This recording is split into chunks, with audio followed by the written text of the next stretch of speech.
Welcome to the TheoryHole, everyone. I'm Super Mario Party Jamboree.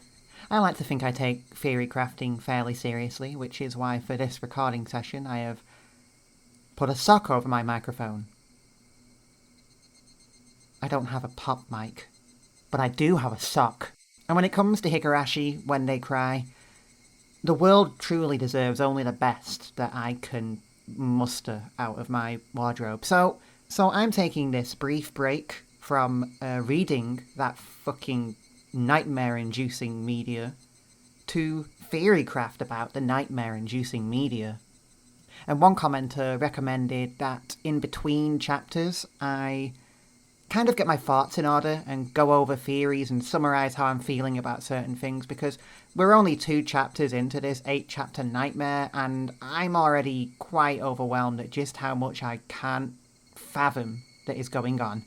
I don't even think I'm really covering every single little thing today, but I've picked out quite a few subjects and topics that I do feel like I have thoughts on. So we'll go through them one by one. This isn't necessarily... A lot of this, at this point in time, is me just saying, like, weighing up my options, saying what this could mean, what this might or might not mean. I really don't have anything figured out just yet, I don't think. So don't expect too much confidence. And please, if you have already enjoyed Higurashi When They Cry, feel free to laugh at how off base I am, but don't correct or confirm anything that I say, please. I'm still very, very much blind going into this. I've managed to dodge pretty much everything, spoiler-wise, so I'd like to keep it that way. I'd like to be freshly and genuinely surprised by any future developments. So let's grab our mochi and check for needles, because this is going to be a long, long talk with not much visual stimulation. So honestly, just put it on in the background, do some paperwork or something that you have been putting off, and just take a load off and listen to me yap. That's what we're all here for, maybe. I don't know. All I do know is that I'm going to try and be as calm and composed and not freaked out as possible. Right, so the first problem that we approach is the fact that we kind of don't really know what reality is at this point. Chapter 1 started a little bit before Wata Nagashi. We went through the festival, and then everything went to shit, and then magically, with a click of our fingers and thumbs and toes, can people click their toes? We were back before Wata Nagashi once again, living out a completely different scenario. Lots of things were similar, but there were key differences. So what the fuck? Logically, both chapters can exist, really. But that would make Chapter 1 or Chapter 2 utterly worthless. So there has to be some kind of additional thing to this. Chapter 1 was one scenario, Chapter 2 was another. What does it mean? Well, we didn't see the prior events that differentiate Chapter 2 from Chapter 1. We kind of started Chapter 2 a bit closer to Wata Nagashi, I think. But some prior events seemed to make Keiichi by default closer to Mion in Chapter 2, whereas in Chapter 1 it felt like Keiichi's main bond was with Rena. So obviously, assuming that both chapters did happen in some way, we kind of have 2 options here. We're either dealing with a time loop situation or multiple timelines occurring at the same time. The time loop would be we went through Chapter 1, and we went back to the start, and now we have sort of started again, sort of in Stars and Time style. Or it's a multiverse, and Chapter 1 and Chapter 2 both happened in different timelines. So rather than looping back to the start of the same timeline, we're experiencing a different timeline now. It's difficult to say for sure exactly what this could be, but if it is a time loop, and Chapter 1 occurred, followed by Chapter 2, I couldn't see any direct signs of this. There were no sort of subtle indications that I spotted, at least, to indicate that anyone had any sort of recollection of anything that happened in Chapter 1. I guess the closest I can think of is that Rika did encourage Keiichi not to think about Tomitake and Takano's deaths. That's a warning that probably stopped Keiichi from going down a similar thought process as in Chapter 1, where he really took on a lot himself. But that could just be Rika's default advice. That doesn't mean that Rika knows anything more. Even so, at this point, I'm kind of leaning towards the time loop theory, but I really don't have any evidence at this point, but that feels more believable to me because it only requires one timeline, and it's just a loop. Whereas it gets harder to sort of account for multiple simultaneous timelines. So, yeah, not really any evidence to discuss for this warm-up act, but I lean towards this being a time loop. The key thing that I do kind of want to keep, locked away in the back of my mind is that Higurashi When They Cry likes to fuck with the reader, and if the reader implicitly trusts the narrative, then the reader will be punished for that. So I can't even really make the presumption that Chapter 1 happened before Chapter 2. There's no way to know that for sure. And I don't know that it necessarily makes any difference at this point when Chapter 1 hasn't been alluded to, as far as I know. Let's maybe talk about something that we can dissect a little bit more, and that is a hint that was given to us during the second after-chapter party, which is Keiichi's actions. Now, one of the key similarities of Chapter 1 and Chapter 2 is that everything went to absolute fucking shit, and we need to think about if Keiichi was somehow the catalyst for both of these things. So we have to consider the similarities and the differences between Keiichi's actions in both chapters. I've kind of tried to go through a bit. I've rewatched some of the videos. I've just sort of given it some thought in other places, and I've figured out a few things that are differences in how Keiichi acted. A lot of this isn't very mind-blowing, but we'll just rattle it off. So, as we said earlier, in Chapter 1, Keiichi was closer friends with Rena, and in Chapter 2, Keiichi was closer friends with Mion. Keiichi made mention of attending a funeral in Chapter 1, but this isn't brought up again in Chapter 2. But like I said earlier again, I do think that Chapter 2 starts a little bit closer to Watanagashi than the first, so it's possible that that funeral did still happen, we just didn't see it this time. But I still, getting a bit off topic, I can't help but wonder who that funeral was for. Apparently it was a family member, but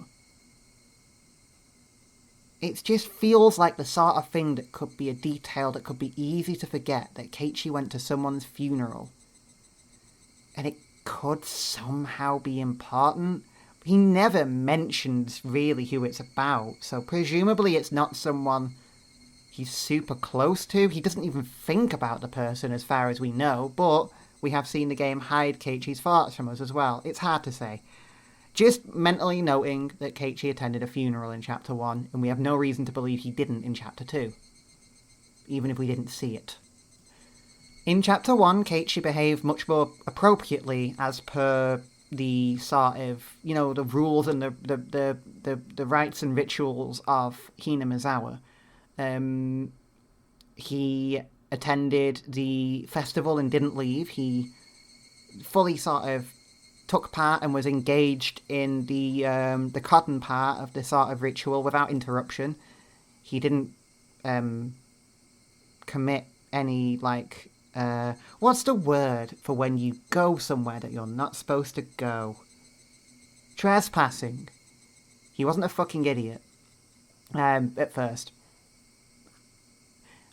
In comparison to Keiichi's kind of, much more God-fearing self in Chapter 1, in Chapter 2, he missed Rika's ritual, or a good portion of it, and broke into a sacred place. So, already there, right off the bat, that's a major difference. Keiichi broke the taboo in Chapter 2 in ways that he certainly did not in Chapter 1. another key difference is how he came to learn about the repeated deaths and disappearances within Hinamizawa. In Chapter 1, he figures it out for himself long before Watanagashi by finding old newspaper articles and kind of just starting to put little odd things together. But he doesn't hear about the extent of it until the night of Watanagashi itself. In Chapter 2, he spends much longer in a state of ignorance, but then receives the full story right before the festival. So it's kind of an instant hit of lore in Chapter 2, but that starts later, versus the slow burn of starting to pick up on things. I do think that had an effect on the amount of trust Keiichi had towards people. The fact that he was just directly told about it, even if it was from quote-unquote outsiders, it meant he didn't go through the drama of actively feeling like he was having things hidden from him. So he didn't, turn against people quite so much. In Chapter 1, from the moment Ooishi appears, Keiichi does begrudgingly cooperate with Ooishi. Doesn't necessarily mean he likes Ooishi, but Oishi's kind of got him on side, in a way. Whereas in Chapter 2, Keiichi's kind of more of a suspect, in a way, or a person of suspicion at the very least.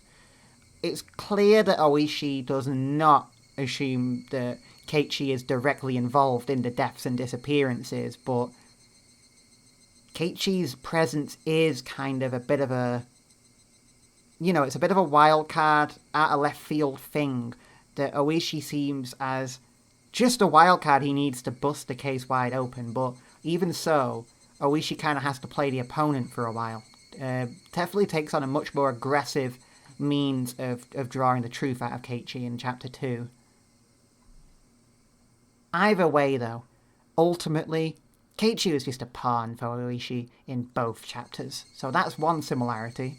The topic of forgiveness does kind of come up a little bit here, because in Chapter 1, Keiichi is unable to forgive Rena, for hiding things from him, for being a little bit quirky with it. Never is able to forgive her. In Chapter 2, Keiichi forgave Mion at all costs, regardless of how awful she actively was and how she spoke to him. He saw Mion as his best friend, and nothing in the world could change that. Keiichi's truly forgiving self that was kind of advertised in the prologue of Chapter 1 really came out in Chapter 2, but not in Chapter 1. In Chapter 1, Keiichi was kind of affected by a vague paranoia. I still think that a lot of the stuff that happened in Chapter 1 was hallucination. Whereas in Chapter 2, he's generally more put together and less paranoid. He does react very sort of inconsiderately at times, but it's more understandably and out of, response to more tangible threats rather than, just possibilities and withheld things. So that's a lot of ways that Keiichi was different in both chapters. In terms of similarities, I could think of two key ones.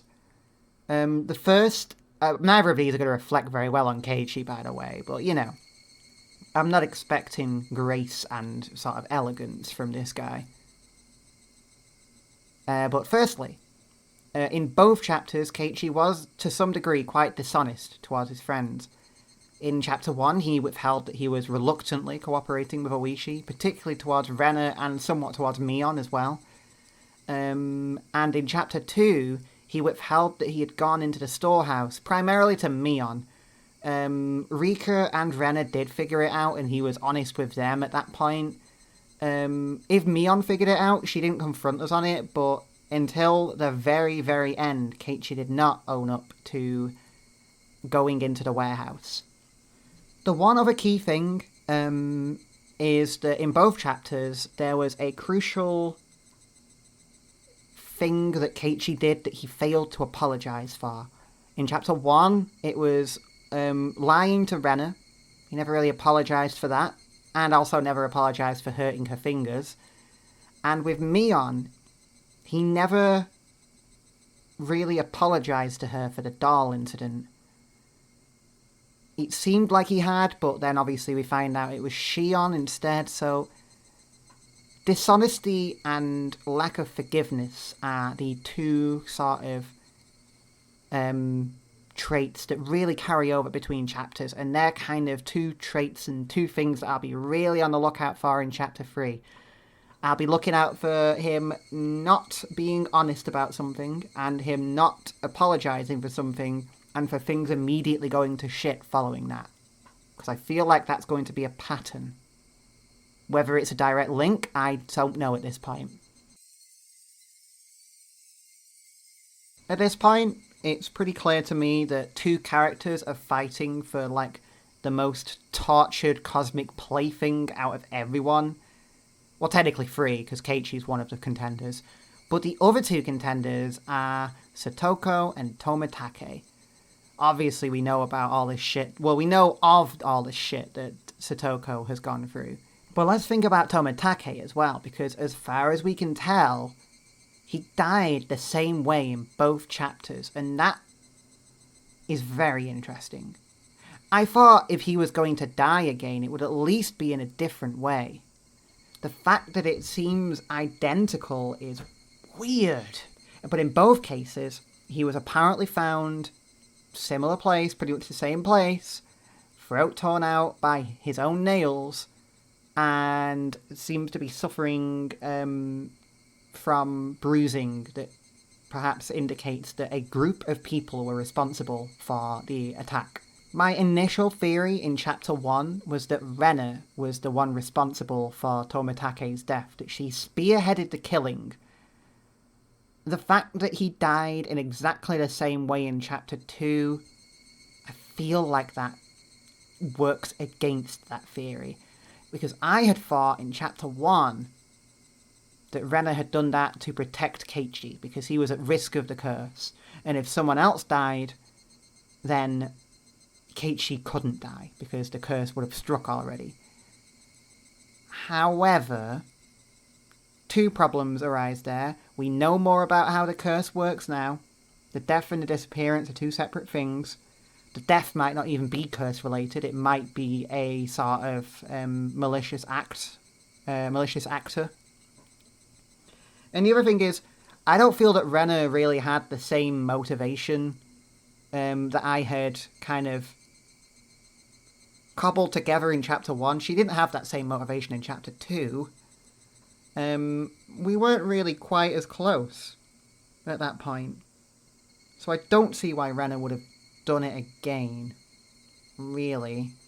We can probably, maybe assume that the same process that led to his death occurs in both chapters.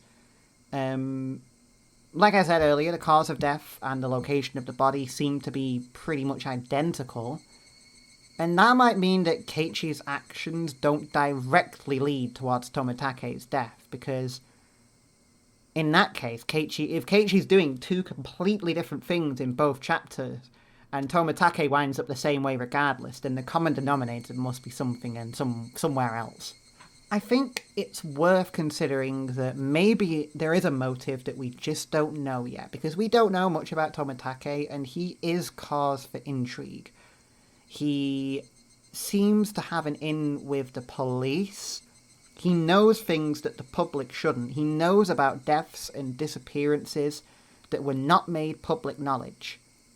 Why would that be? Did he have a past within the police? Maybe? Is he... I don't know. He knows more than he should, though. And he seems to be the sort of person who just gives off this vibe that he's a loose end that needs to be snipped.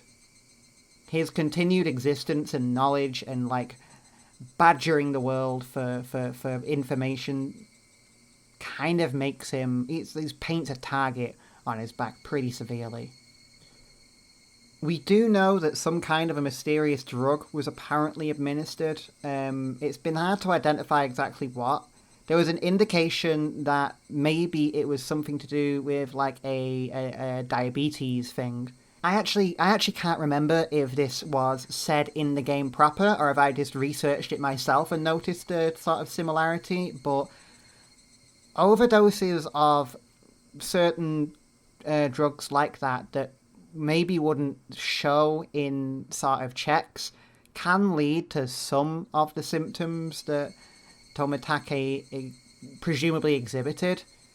And we also know, albeit from a greasy, sleazy source like Ooishi, that Rika was found with a syringe. And she also is quite suspiciously clued in on Tomitake and Takano's fates in Chapter 2, so it's distinctly possible that Rika is somehow involved. Kind of concerning that, like, this small child is fucking a prime suspect.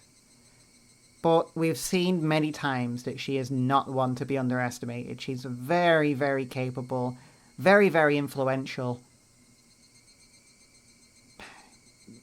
She has the fucking clout.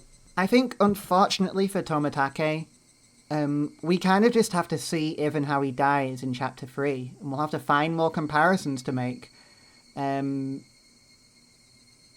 Every one of his deaths will be more information. It'll give us more to sort of compare and contrast with. It may confirm further if Keiichi is all linked or not. We'll just have to wait and see. Tomitake, be a doll and get killed again for me, please.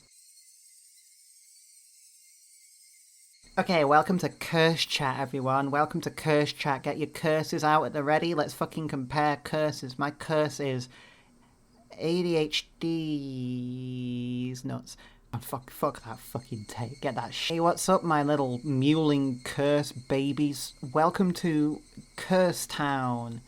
With me, your host, the Curse Haver. Let's all compare our curses. Mine is ADHD's nuts. Oh yeah, that's much better. So, the Curse and Oyashiro-Sama. Two kind of very prevalent supernatural sides to this mystery that really fuck this whole thing up for me, because it's so difficult to tell how much of this mystery is mundane and how much of it is horrors beyond the human comprehension. And I like my mysteries to be nice and clean and compartmentalized, you know?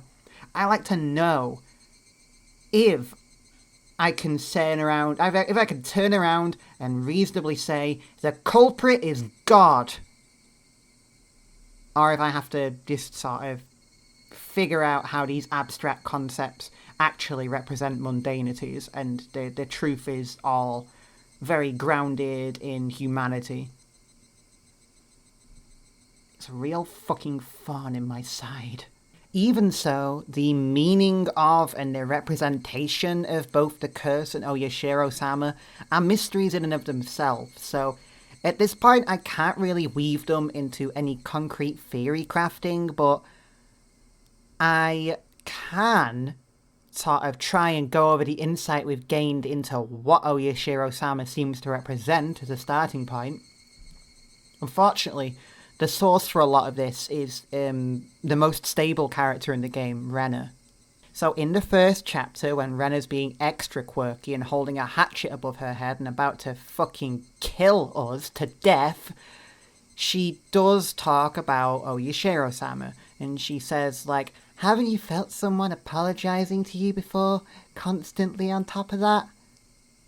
That's the link she makes with Oyashiro-Sama.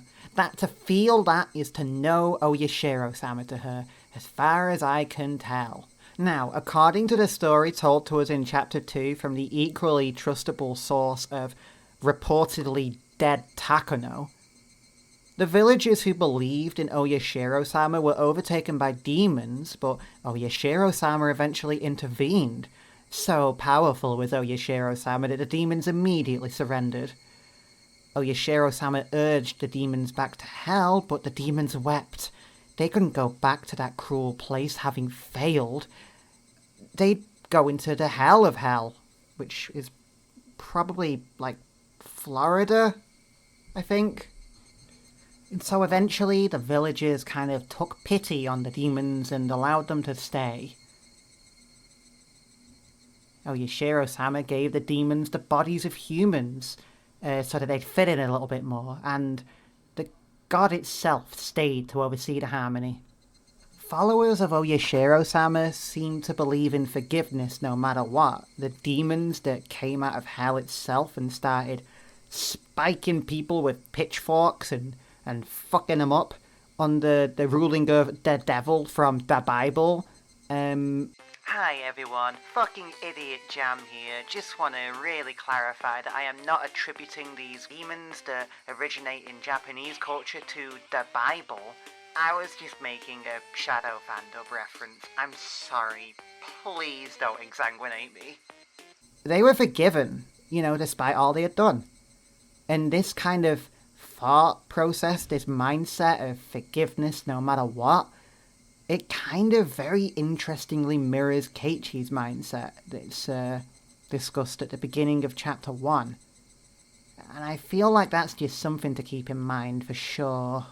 As for the curse, it seems that whoever is afflicted suffers from hallucinations and paranoia. I really, really do believe that most of what Keiichi experienced in chapter 1 was a hallucination. At the time, I kind of thought Rena acting strangely was a hallucination, but there's only so far that can take me. I really... Oh, my dad's making food. Oh my god. But yeah, I really think that, there's hallucinations, and then there's Rena staring down at us holding a fucking hatchet and laughing at us repeatedly. I kind of, at that point, I'm like... Yeah, maybe that bit was real, maybe. But I'm getting off-piste. I think hallucinations are a key symptom of the curse. I think the van attack was a hallucination. I think the needle in the mochi was a hallucination.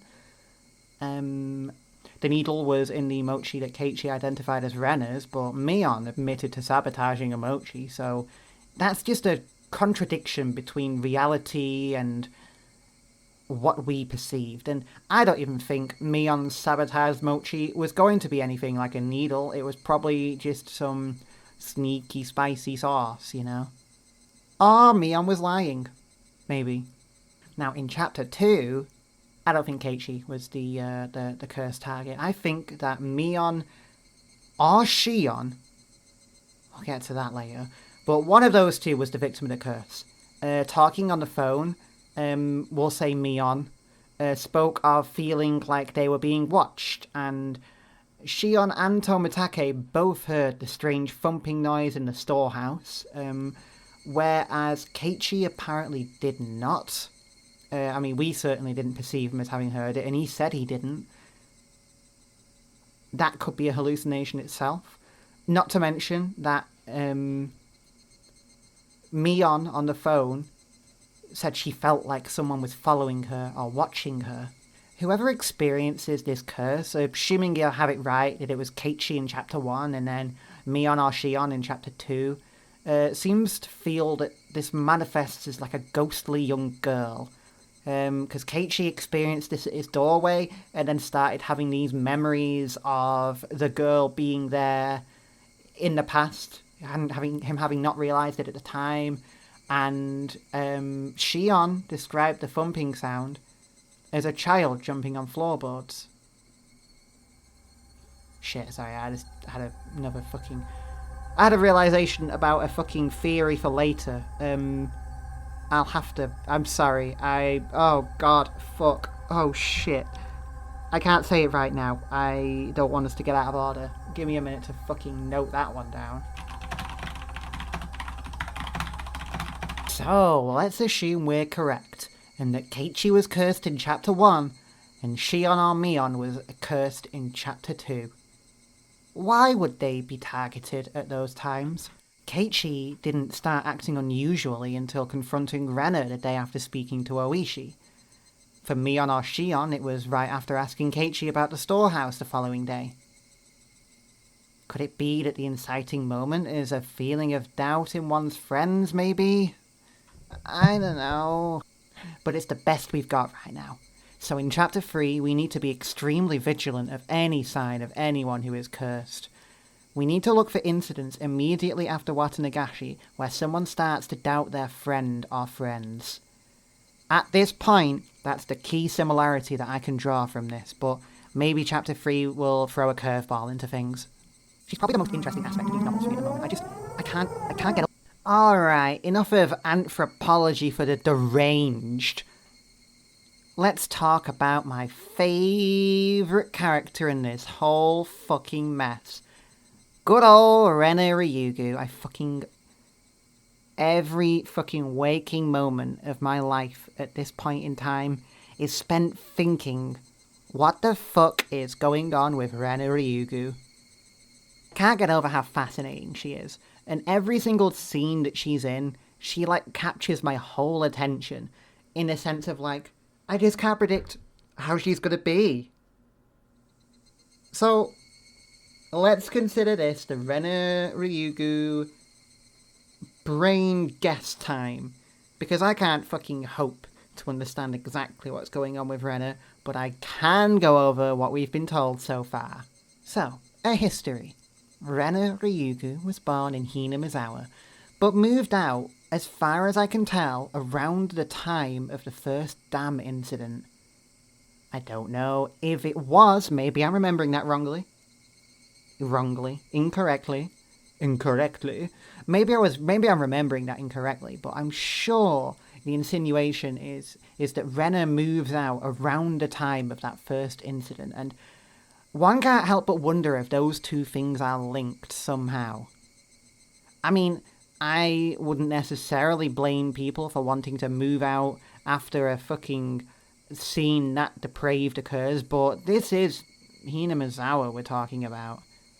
The people here are very, they're home, that is their home, they stay there, they have to stay there. So what the fuck happened that led to Rena moving away? I simply don't know. But a while before she moved back to Hinamizawa, I believe about 2 years before the in-game present, she was suspended from school following an incident where she suddenly attacked 3 boys with a metal bat and smashed many windows. Some have said every single window. And now I get to talk about medical stuff, with a quick preamble and a reminder that I am not a medical professional. I am something much worse than that. I am a theorizer. Rena was diagnosed with dysautonomia, and was given weeks of counselling and medication. Let's talk a little bit about dysautonomia, but not too much, because I've already discussed this in the videos, and I don't want to be a broken record. But dysautonomia's symptoms are primarily physical and focused on the organs. Though I am not saying that Rena does not have it, many of these symptoms, such as shortness of breath, decreased stamina, unusual heart rate, and fatigue, do not seem to present in Rena.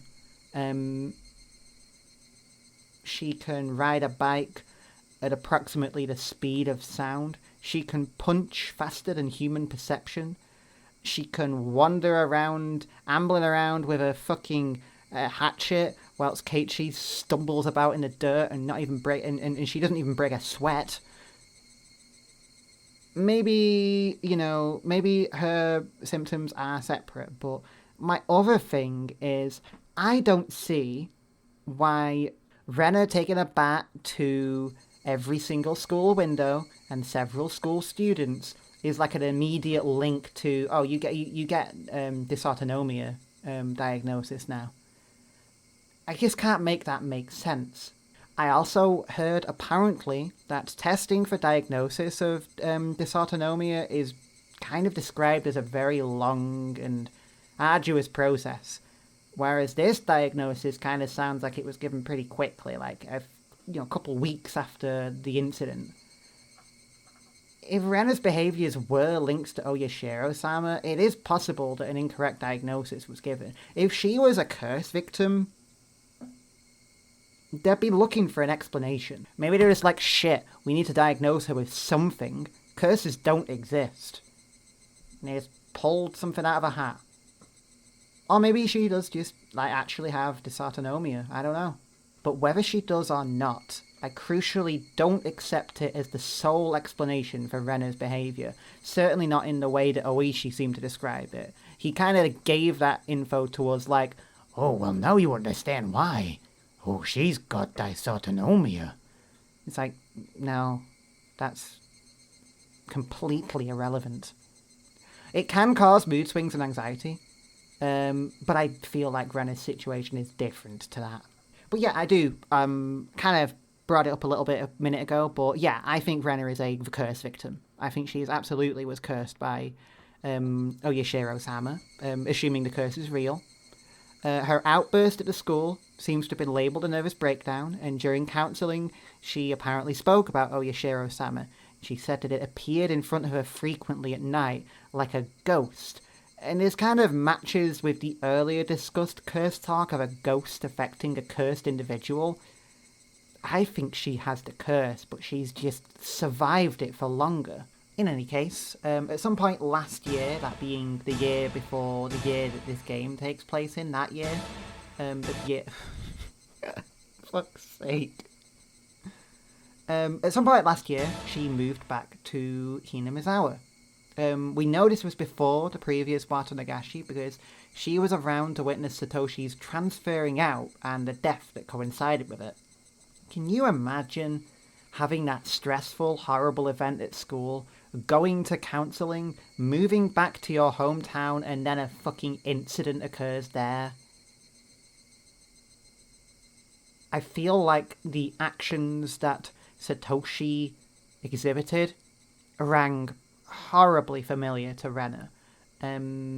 Assuming she wasn't involved in the murder. I mean, I guess both could be true. She could have been involved in the murder, and Satoshi's following actions could have affected her quite negatively. Who can say? Not me right now. But Rena recognised that Satoshi was acting strangely, but doesn't feel that she did enough about it, and eventually he vanished or transferred. She carries a lot of guilt for that. And this seems like it's potentially culminated in her having a fear of people transferring out, which probably made Keiichi's news that he was moving away affect her quite badly at the end of Chapter 2. All of her friends are gone. The last one transferring away. Ultimately, a lot of Rena's behaviours are kind of draped in uncertainty, and this is only what I can glean. We really, really need further opportunities to explore why she is the way that she is. I don't know that we'll get direct indications anytime soon, but I believe Chapter 3 is about Satoko. So maybe we'll learn a bit more about Satoshi, and by extension, Rena. It's hard to say, but I'm ready for more Rena info. Rena's my fucking favourite character. Now let's start talking about the worst, the most fucking wretched person I have ever had the displeasure of fucking dealing with. I've said it before, and I will say it again. Columbo is incredible. I fucking love Columbo.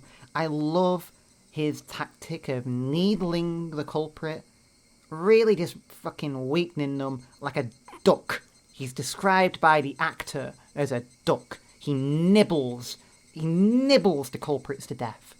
And he's a fucking working class hero. The culprits in Columbo are often upper class, very proud snobs who look down on Columbo because he's working class. It's like, oh, this bumbling man won't be able to solve my machinations, and then he fucking does, and he plays them like a fucking fiddle. Columbo rules. And for the first few minutes, Ooishi kind of reminded me of Columbo. But now I know that he's a fucking awful, awful person who will gladly endanger children. Let's just talk a bit about him.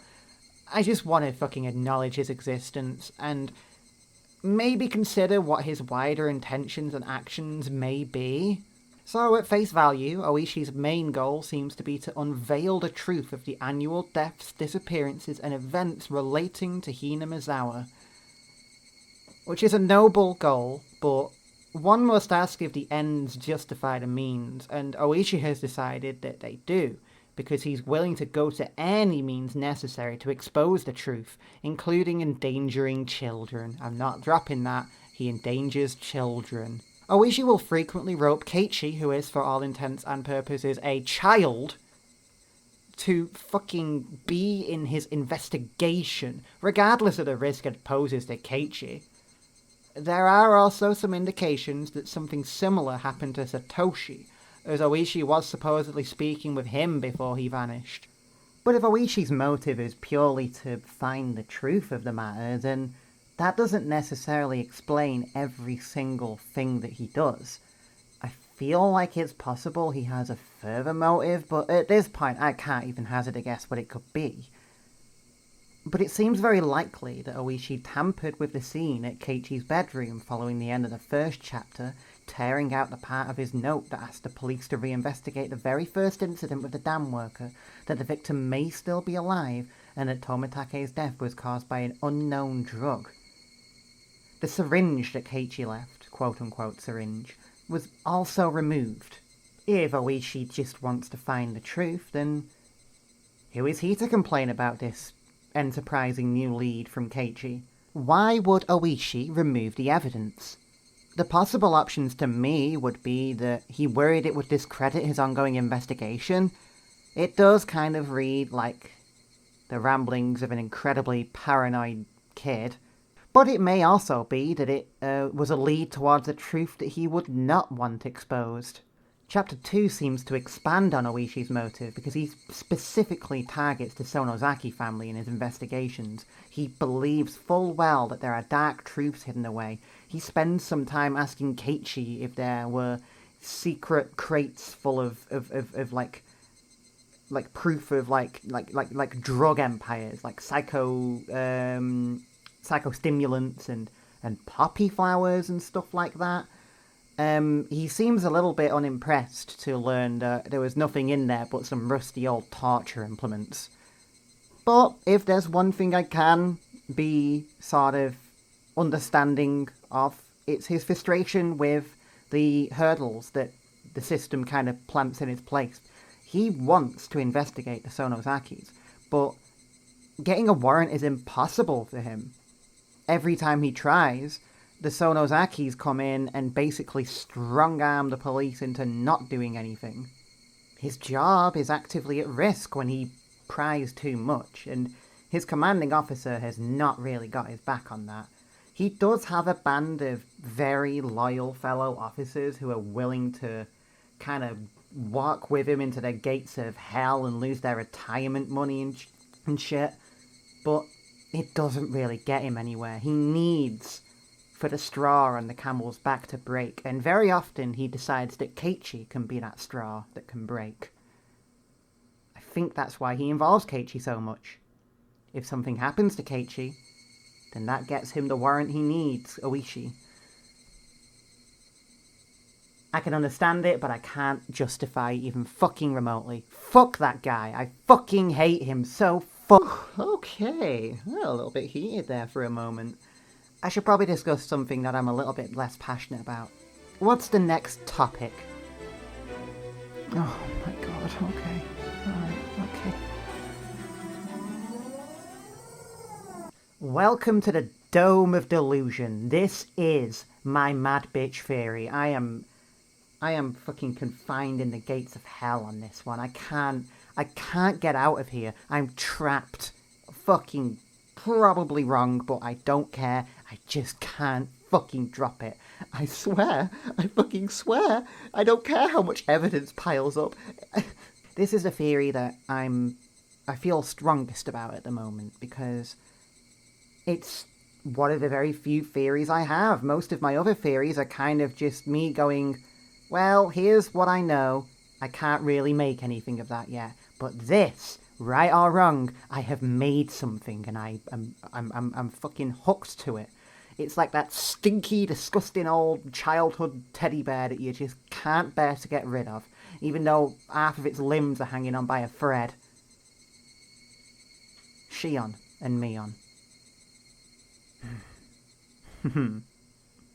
So it seemed like my theory was very much in the weeds towards the end of this chapter when the imprisoned Shion did actually, start calling Mion, and, there was no moment of correction where it was revealed to us that Mion had been kidnapped and that actually Shion was Shion and Mion was Shion and a man has fallen into the river in Lego City. Summarize. At some point during Chapter 2, one of the Sonozaki sisters goes missing. It is generally believed that Shion is the one who goes missing, and that we are dealing with Mion for the majority of the second half of Chapter 2. Mion is calling us, pretending to be Shion. Mion is killing everybody. Mion is hiding away. I believe that Mion is the one who was kidnapped, and that Shion is behind the events of Chapter 2. Still believe that, despite the overwhelming fucking evidence.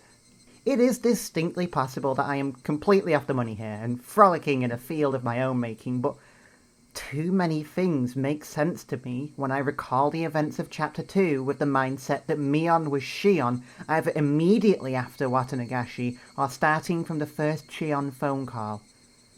I believe the explanation hinted at by the game so far is that Mion was cursed, which would explain her actions being utterly nonsensical, but I can't be certain that this is the sole explanation until we know more about the curse itself, so for the time being, I have to also consider more mundane explanations.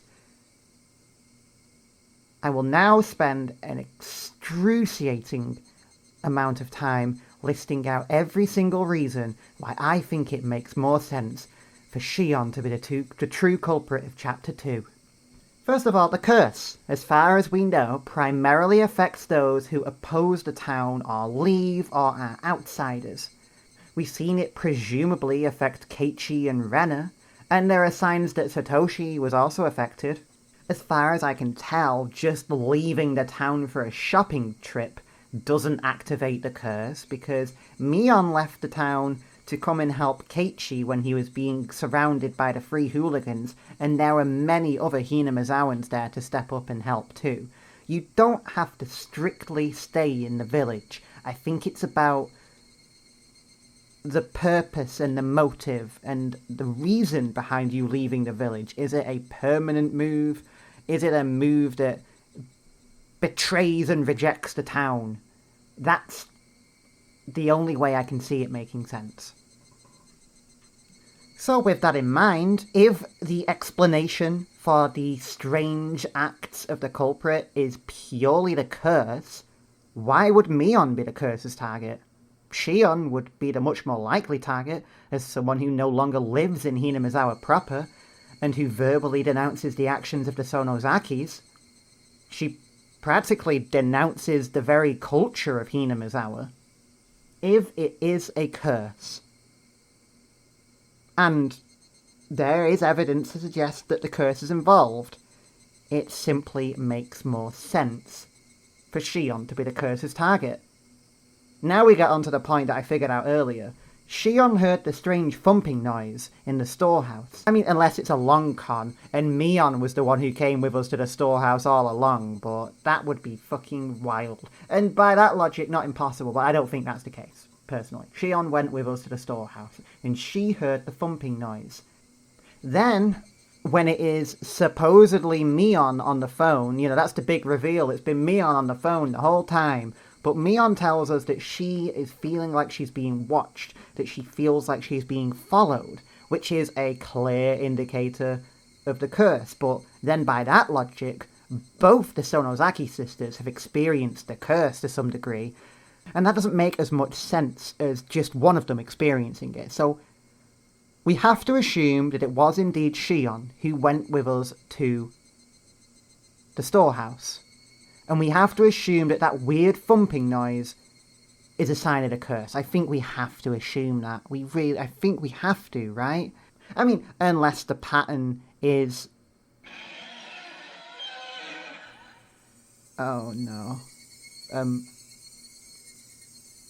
Okay, I decided to have a horrible fucking fart. A really genuinely awful fucking fart.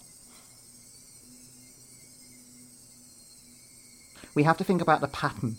We have to think about the pattern of who heard the noise and who didn't. Tomitake and Shion both heard the noise.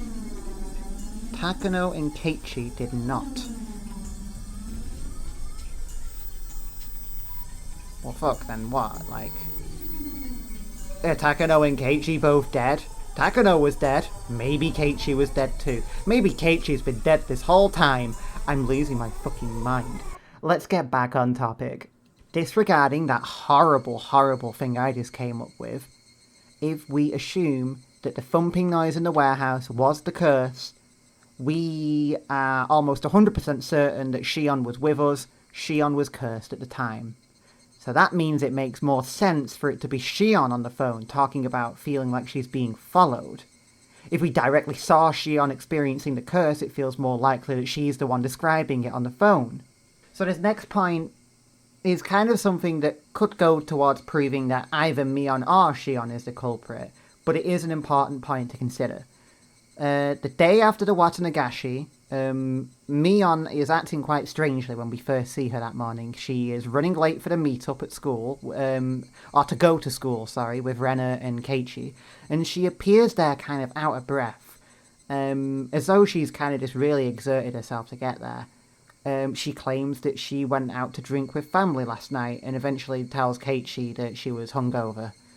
Shion also exhibited remarkably similar symptoms. Now, hypothetically speaking, if Mion was Shion, before all of this even started, on that day, the day of that school morning when Mion appears out of breath, if that were Shion, then Mion leaving school early would give her ample time to travel in advance to the meeting spot where Keiichi meets Shion.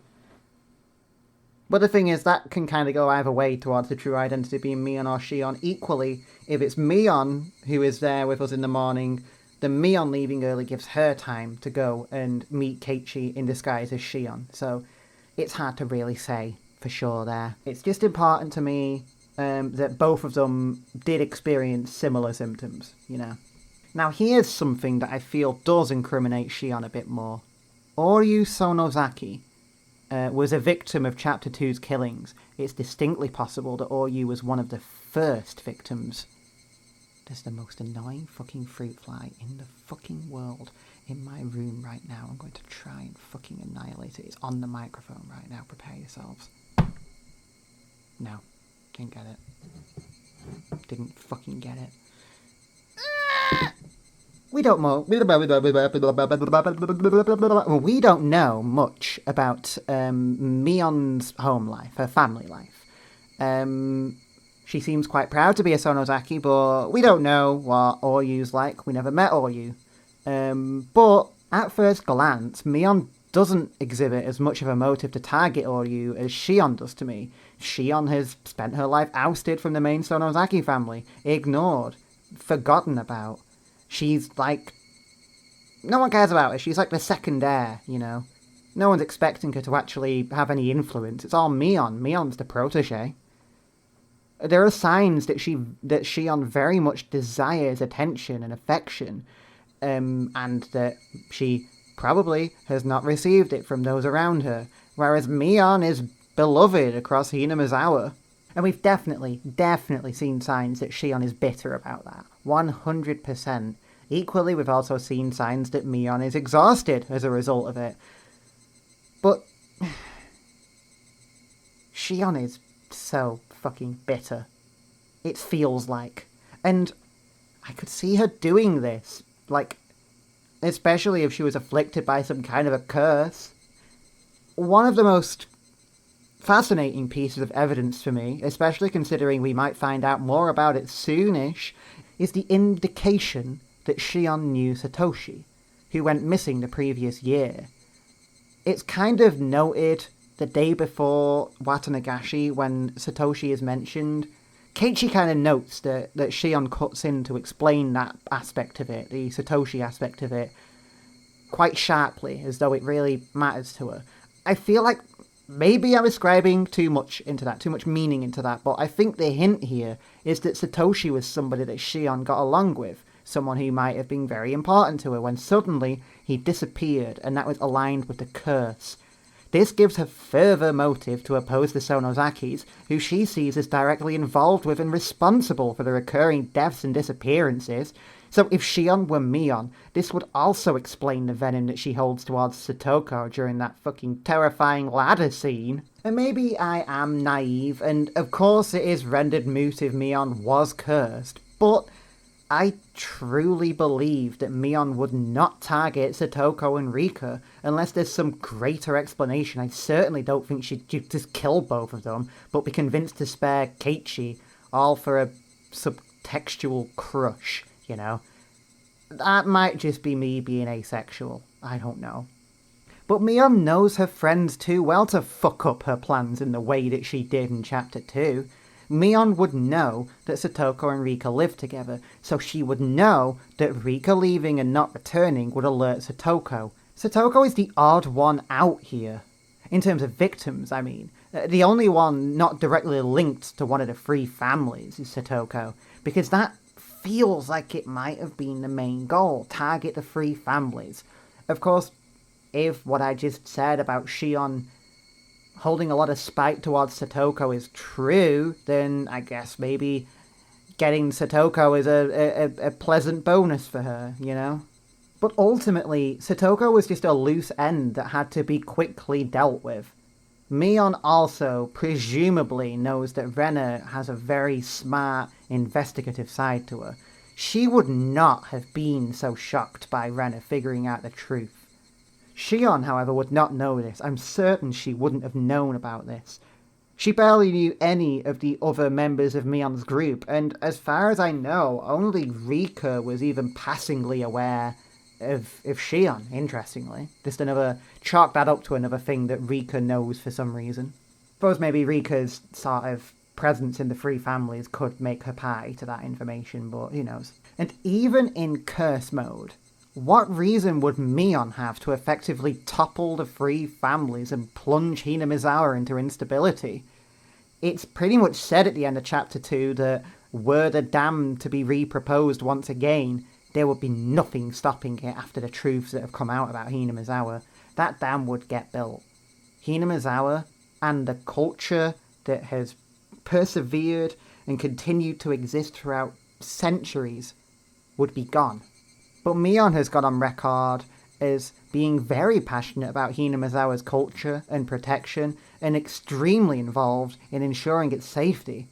Meanwhile, cursed or not, toppling the entrenched governing system of Hinamizawa is much more in Shion's interests.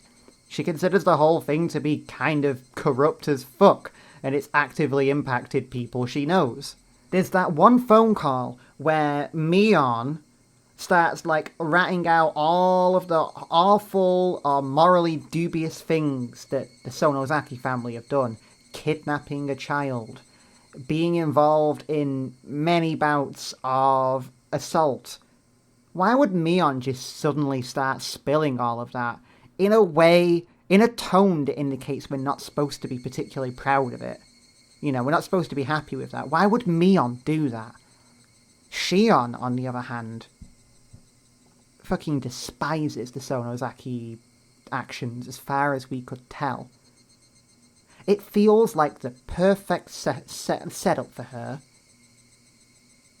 Disguise herself as Mion and use the beacon of the Sonozaki's future as a way to bring them all down. That feels like the perfect plan for Shion. Especially if Shion's bitter and anxious and paranoid feelings about the Sonozakis and about Mion have, say, hypothetically speaking, been heightened by the effect of the curse. Now, this last point is where I'm getting extremely paranoid, but if I stick with this theory, I'm actually obliged to consider this. Let's go back to chapter 1. On the last day, when Mion came up and warned us about using the bat, she told us not to use the bat. And there are a couple of odd things about her there that I even picked upon at the time, but I couldn't have possibly known what it could mean. She claims not to believe in Oyashiro-Sama's curse, and shows a defensiveness towards the use of Satoshi's bat. Whereas there's one tip in chapter 1 where Mion does seem to believe the curse a little bit more, and kind of even laughs a little in relation to Satoshi's disappearance, like sort of talks about Rena being, like, naive, you know. And throughout that whole experience when Mion was confronting Keiichi, she was appearing much more flustered and much more emotional than normal. She also even flashes the same scary eyes that Mion, quote-unquote, does during the ladder scene in chapter 2. Now those eyes were used again later in the CG, interestingly, for a presumed hallucination, but I feel like those eyes, when they appear, it's meant to be seen as different from the eyes going dull, you know? Like, that's not... I feel like the implication is that when a character's eyes go dull, that's like the possession taking over, you know? That's Oyashiro-Sama possessing the person, but those eyes of anger that we saw in both cases, they felt more rageful than dull, if anything. It's just a similarity. If I believe that Shion is the one at the ladder scene who flashes those infuriated eyes, then I kind of have to believe that the Mion we see towards the end of chapter 1 who flashes those infuriated eyes is also Shion. It's very possible that at least one point in chapter 1, Mion was Shion. We didn't know about Shion throughout chapter 1 at all, but we did go to Angel Mort, so who's to say Shion doesn't know about us? The existence of Shion in chapter 2 does mean there's a non-zero chance that Shion was present in chapter 1 as well. How would we know? God gracious and fucking gravy, I'm fucking exhausted. I want to give a tip that you shouldn't spend an hour recording a theory video whilst wearing a bra. And now I have. My gender is stainless steel. Alright, let's get on to the final topic of this video. We're nearly there now. We're nearly home free. The sooner I get this uploaded, the sooner I can start fucking reading chapter 3. I'm so excited. So what are we going to talk about last? Oh my god. Oh my god. Oh my god. Yeah, so it turns out that people who appear alive are actually dead. There's dead people walking around despite being dead. I can't begin to comprehend how this could be happening, or even what the implications are. All I can really do is list the times we supposedly know of it happening. In chapter 2, we are told by Ooishi that Takano died about 24 hours before Watanagashi, which means he was already dead during Watanagashi, and extremely likely to have just chronologically died when we saw her the day before. Additionally, Keiichi was supposedly stabbed by Mion, who had died falling down the well on the day of the final incident. At a very similar time, Shion fell to her death from an apartment block after reported sounds of her and Mion arguing. Mion had supposedly died 5 days before she attacked Keiichi. That means that even someone who died 5 days ago could be seen wandering about.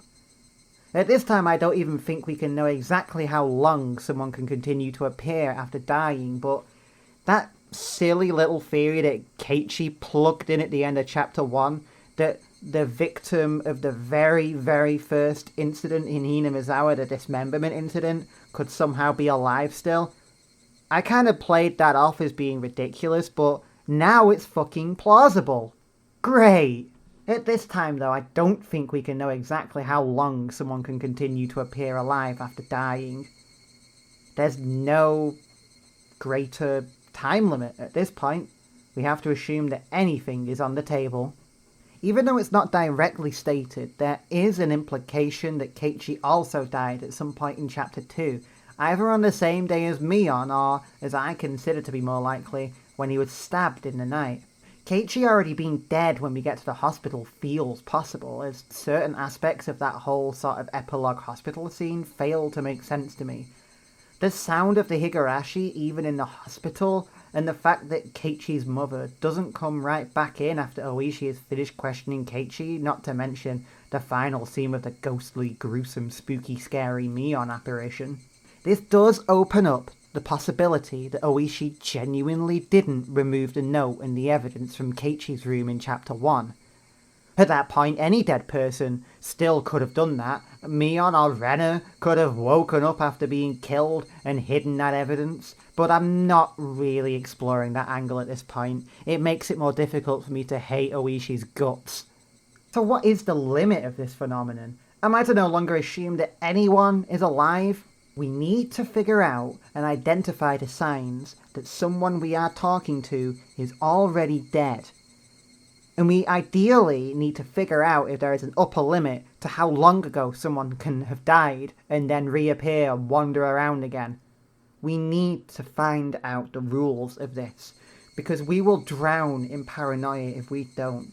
I will not be able to look at anyone in Chapter 3 and beyond and not wonder, are you actually just dead? And on that horrifying note, we reach the end of this video. There's a few things that I didn't really cover because I just don't know that I have enough information yet. The implication that Rika knows more than she lets on to a downright supernatural degree. Her likely involvement with the recurring murders. Not to mention my theory that hasn't really taken off the ground yet, that Rena might be involved in either Satoshi's disappearance or the linked murder that happened the previous year before this present one with Satoko's other family member who I can't remember the relation. I think an aunt. I think that's entirely possible. Bludgeoning kind of matches Rena's whole thing. She just returned to Hinamizawa at the time, but I don't have enough evidence, so that's just a hypothetical at this point. But yeah, very soon we'll be getting started with Chapter 3, and maybe we'll finally have some questions answered. I don't think we're going to. I think we're just going to get more questions instead. If even one of the questions that I have asked gets answered, I will consider that a fucking miracle. But, hey, if disasters can fucking happen in this game, maybe a miracle can too. Thank you for listening. I'll see you real soon.